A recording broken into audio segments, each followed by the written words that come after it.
नमस्कार सभी लोगों को। जो आज मैं बात करने वाली हूँ उसके एक पहलू की चर्चा तो हम लोग कर चुके हैं कि गधा जैसे और जो बैगन जैसे मुंह वाले व्यक्ति की तरफ कैसे एक महिला आकर्षित हो जाती है और अपने पति को छोड़ देती है जो कि अच्छा खासा होता है, ढंग का कमा रहा होता है, इसको प्यार भी कर रहा होता है। ये सब हम चर्चा कर चुके हैं। आज हम चर्चा करेंगे कि लगातार जो ऐसी खबरें आ रही है, जैसे भी लेटेस्ट तो सोनम रघुवंशी वाला ही केस हुआ है, तो क्यों ऐसी महिलाएं ऐसे उनके ऊपर जो है बेखौफ हो गई हैं, कोई डर नहीं है, कोई तलवार नहीं है, उनको किसी बात से डर नहीं लग रहा है। ये एक ऐसी मानसिकता कैसे हुई? हालांकि मैं मानती हूँ कि ऐसा बहुत दिनों से हो रहा था, अब मीडिया ने नोटिस करना थोड़ा बहुत शुरू किया है। और यहाँ पर बात करना इसलिए ज़रूरी है कि मेरी जो यहाँ पे यूट्यूब में जो ऑडियंस है ना, वो मेरे पेस पे है। जो मैं कहती हूँ उनको सीधा समझ में आता है, वो इसके इफ बट नहीं कर रहे हैं, और वो जो बोल रहे हैं वो मुझे समझ में आ रहा है। तो जुड़े रहिएगा, हम सारे एस्पेक्ट्स, जो अदर एस्पेक्ट्स छूट गए थे, उनके बारे में आज बात करेंगे। तो पहले सोनम रघुवंशी का ही आप एग्जाम्पल लेकर चलिए। बहुत सारे लोगों ने, बहुत यूट्यूबर्स ने दुनिया भर की इसके चर्चाएं और आकलन किए हैं, मगर वो जो चीज़ छोड़ दिए हैं वो ये है कि एक लड़की जो यहाँ पर ना कर सकती थी बहुत आराम से, उसने यहाँ ना नहीं किया, ठीक है। और वो ये भी कहती रही कि भाई हमारे यहाँ तो शादी से पहले घूमना फिरना भी अलाउड नहीं होता, ये नहीं होता। तो ये लड़का भी जान नहीं पाया कि ये क्या प्लॉटिंग कर रही है। उसको डर नहीं है, वो इसकी हत्या की पूरी प्लानिंग करती है और वो खुद अपनी ही मर्जी से टिकट बुक कराती है और कहती है नहीं हम तो शिलोंग घूमने चलेंगे। तो वो लोग शिलोंग घूमने जाते हैं और वहां जाके उसकी हत्या करवा देती है, मेघालय में चेरापूंजी के आसपास। तो आप यहाँ पर ये मान करके चलिए कि लड़कियां जो है बहुत बहादुर हो गई हैं, बहादुरी कहूंगी मैं एक तरीके से, उनको डर नहीं है किसी चीज का।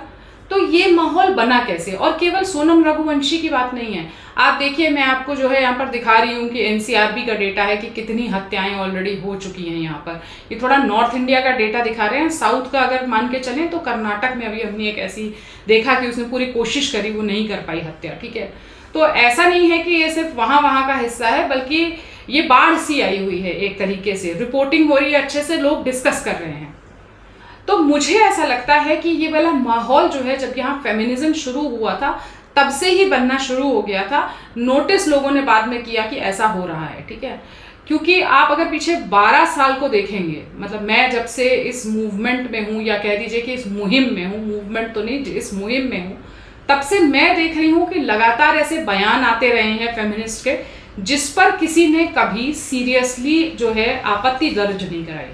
जैसे कि देखिए, रेणुका चौधरी ने कहा था it is time for men to suffer, कि अब समय आ गया है कि जब पुरुष सफर करेंगे, ठीक है। उसके बाद जो है नंदिता दास ने कहा था every man is a potential rapist. फिर all man, why all man, man are all sick. इस तरह की बातें होती रही हैं लगातार मीडिया में, और किसी ने कभी ये नहीं कहा कि इस तरह की बात आप कैसे कर सकती हैं। फिर आनंदीबेन पटेल आती हैं जो कि कहती हैं कि बॉयज आर रिजेक्टेड माल। फिर एक मिनिस्टर अभी कुछ हाल के दिनों में पहले ही कह गई आकर कि देखिए, एक हत्या करने का तो मौका स्त्री को देना चाहिए। तो ये सारी बातें आपको लगता है ये ऐसे ही कह दी जाती हैं, इनका कोई विरोध नहीं होता है, तो उसका असर फिर स्लो ब्रेन वॉशिंग के रूप में आपको देखने को मिलने लगता है, जैसा कि अभी हम माहौल बना हुआ देख रहे हैं। अच्छा, कहीं ये चर्चा भी हो रही थी कि जिस तरीके के सीरियल हमारी मदर्स लोग देखती थी, या और फैमिली मेंबर्स देखते थे कि पति की डेथ हो गई, फिर कोई दूसरा आ रहा है, चेहरा बदल के आ गया, 4-4 शादी हो रही हैं, हम सोचते थे मनोरंजन है, हंसते थे बैठ के। लेकिन वो जो डिसअपॉइंटेड मदर्स थी हमारी, या जो हमारे जो कहते हैं परिवार की ओर से निराश जो महिलाएं थी, जो रुदन देख रही थी टीवी पर, जो रोना धोना देख रही थी, उसका पूरा असर तब ये लड़कियां जो छोटी रही होंगी उन पर हो रहा था। साइकी उनकी वैसी बन रही थी कि पति की कोई इज्जत करनी नहीं है, पति किसी काम का नहीं होता है, बेकार होता है, ससुराल वाले बेकार होते हैं, और जो है इसी तरह का माहौल होता है सब जगह, सब मिलकर हमको ऑप्रेस कर रहे हैं, ठीक है। वो सीरियलों में दिखाया जा रहा था, लड़कियां देख रही थी, उनकी माएँ टीवी देख के रो रही थी, उनके ऊपर असर हो रहा था। तो हमें लगा कि हाँ, बकवास तो है ये, पर चलो ठीक है, मनोरंजन है। अब हमें सच में वो देखने को मिलने लग गया। लड़कियां जब शादी करती हैं वो कहती हैं कि हमको परिवार के साथ नहीं रहना है, माँ के साथ तुम्हारी हमारी नहीं बन रही है, इनके साथ हमारी नहीं बन रही है, मैं तो बिल्कुल ही दूर दूर रहूंगी, तुम अपनी माँ से बात क्यों कर रहे हो। तो आप सोच रहे हैं कि ये कैसे हो गया? भाई, आप नहीं समझ रहे हैं कि साइकोलॉजी किस तरह से यहाँ पर काम करती है।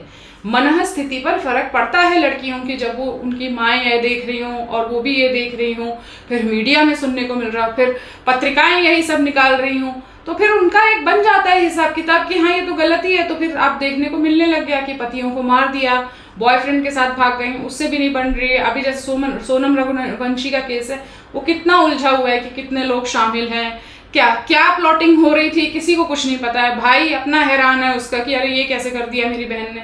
तो ये जो पूरा एक माहौल बना है, उसमें ये सीरियल्स का, मीडिया का, वो जो तब जो है वो जो बीज बोया गया था, उसके अब फल दिखने शुरू हो गए हैं। ये आप सोच करके देखिएगा कि ये कितना सही है और कितना गलत है, बताइएगा मुझे। अच्छा, फिर आपकी पाठ्य पुस्तकें भी बता रही थी कि विमेन ही हैं जो सब करती हैं, पुरुषों का तो कोई योगदान नहीं होता जिंदगी में। अरे पाँव छू लिए, अब तो वो पैरों की जूती हो गई। काम, घर का काम कर लिया, बेचारी घर में बंद, ऐसे कार्टून से और ग्राफिक्स बना के लड़कियों को समझाया जाता था कि घर में काम कर रही है बेचारी ऑप्रेस्ड औरत, जो बाहर जा रही है बैग लटका के वो एक सशक्त महिला। तो वो अपने लिए एक दुनिया बना चुकी हैं कि भैया हमको ये वाली दुनिया में नहीं रहना, इसमें रहना है। उसमें कहीं भी कुछ होता है तो वो सीधे हत्या और इस पे आ जाती है, और उसको जस्टिफाई भी किया जाता है। आप देखिए, प्रोवोक्ड नाम की एक मूवी आई थी, ठीक है, जिसमें जो है वो अपने पति की हत्या करती है, डोमेस्टिक वायलेंस में होती है। पहले ये दिखाया गया कि उसके ऊपर बहुत डोमेस्टिक वायलेंस हो रहा है, फिर वो हत्या कर देती है, फिर उस हत्या को जस्टिफाई किया जाता है। मतलब उसको ये कहा जाता है कि हाँ बेचारी और क्या करती है, उसके सामने और कोई रास्ता नहीं था। इस तरह के आर्टिकल्स लिखे गए कि भाई अब इतने साल से जो है अत्याचार किया जा रहा है तो उसका फल ऐसे देखने को मिलने लगा है। तो अब इन महिलाओं को ये नहीं लग रहा है कि हम कोई गलत काम कर रहे हैं, उनको लग रहा है हम अपनी माँओं, दादियों, नानियों का बदला ले रहे हैं। तो वो अंदर से भी उनको नहीं लग रहा है, फील भी वही कराया जा रहा है। कानून भी 2-4 साल हल्ला मचा के फिर छोड़ देता है। अब जैसे मुस्कान रस्तोगी का केस आप देख लीजिए, जिन्होंने ड्रम में जो है अपने पति की हत्या कर दी थी, मार के उसमें डाल दिया था। वहां पर जो है मुस्कान रस्तोगी का पता चला है वो प्रेग्नेंट है। अब प्रेग्नेंट है तो अलग तरह से जो है उस केस को देखा जाएगा। अब तो उसमें कोई हार्श पनिशमेंट आप 7-8 साल तक तो दे ही नहीं सकते। हो सकता है कि इस लड़की की इस आधार पर बेल भी मिल जाए और फिर उससे और लोगों को प्रेरणा मिलेगी कि भाई देखो आराम से जो है ये किया जा सकता है। और फिर ऑब्वियसली जब वो एक विधवा है, अब उसका बच्चा भी होने वाला है, सब कुछ है, तो हो सकता है कि वो कल को अपने ससुराल वालों से मेंटेनेंस भी मांगने लग जाए। इस तरह के आपने बहुत सारे जो है देखे भी होंगे केसेस। पंजाब का ही केस था, मुझे लगता है हाई कोर्ट ने कहा था कि हत्या भी कर दी है तो भी इसको मेंटेनेंस तो दिया जाए कम से कम। हालांकि वो चैलेंज हुआ था, लेकिन फिर भी एक बार को कोर्ट ने ये कहा है तो 4 लड़कियों को इससे हिम्मत मिलती है। हार्श पनिशमेंट दिया नहीं जा रहा है, मीडिया वही खेल दिखा रहा है, इसमें लीपापोती करी जा रही है कि अरे क्यों ही किया होगा, लड़की क्यों बिना बात के किसी को मार देगी। हालांकि पुरुष मार देगा तो फिर उसमें जो ये होता है कि सभी पुरुष ऐसे ही होते हैं।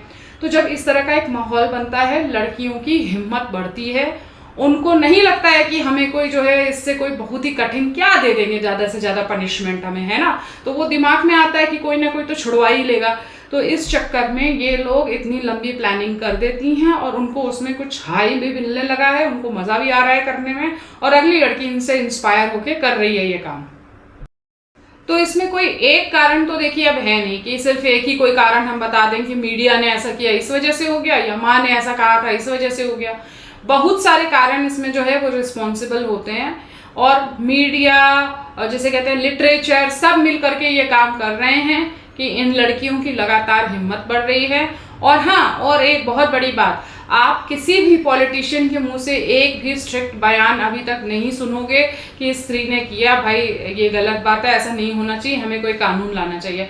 तो वो भी एक तरीके से इंडिकेशन देता है कि उनको भी कोई ज़्यादा फर्क पड़ नहीं रहा है। वो लोग भी पता नहीं क्यों जो है चुप्पी मार के बैठे हुए हैं। जितने भी आपके कोई भी फेवरेट पॉलिटिशियन का नाम उठा करके मुझे दे दीजिए, उनमें से एक की तरफ से भी कोई स्टेटमेंट नहीं आया है। तो ये बहुत सारे फैक्टर्स, पॉलिटिकल, सोशल, हिस्टोरिकल और जो है लिटरेचर, मीडिया, सब रिस्पॉन्सिबल हैं लड़कियों को इस जगह पर लाने की कि अब उनको किसी तरह का डर, किसी तरह की धमकी, कोई खौफ नहीं रहा है, और उनका जो दिल में आ रहा है वो करती जा रही हैं और पूरी प्लानिंग से करती जा रही हैं।